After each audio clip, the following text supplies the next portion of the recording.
ગુજરાતના લાખો વિદ્યાર્થીઓ માટે એક મોટો ફેરફાર કરવામાં આવ્યો છે. હવે શાળામાં માત્ર કમ્પ્યુટર નહીં પરંતુ આર્ટિફિશિયલ ઇન્ટેલિજન્સ એટલે કે એઆઈ પણ ભણાવવામાં આવશે.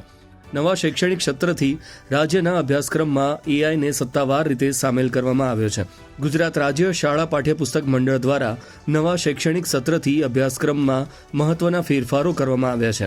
હવે ધોરણ 9 થી 12ના કમ્પ્યુટર વિષયમાં એઆઈનો સમાવેશ કરવામાં આવ્યો છે. વિદ્યાર્થીઓને એઆઈ શું છે, તે કેવી રીતે કામ કરે છે અને ભવિષ્યમાં તેનો ઉપયોગ ક્યાં ક્યાં થાય છે તેની પ્રાથમિક સમજ આપવામાં આવશે.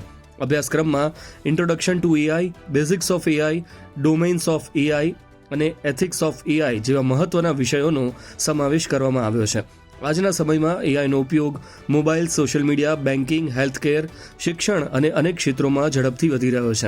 આવી સ્થિતિમાં વિદ્યાર્થીઓને શાળાના સ્તરેથી જ આ નવી ટેકનોલોજીનો પરિચય મળે તે માટે આ નિર્ણય લેવામાં આવ્યો હોવાનું માનવામાં આવે છે.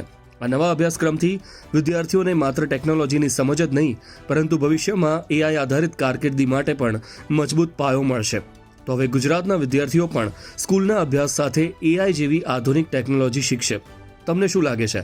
શું શાળાના અભ્યાસક્રમમાં એઆઈનો સમાવેશ યોગ્ય નિર્ણય છે? તમારો અભિપ્રાય અમને કમેન્ટમાં જરૂર જણાવજો.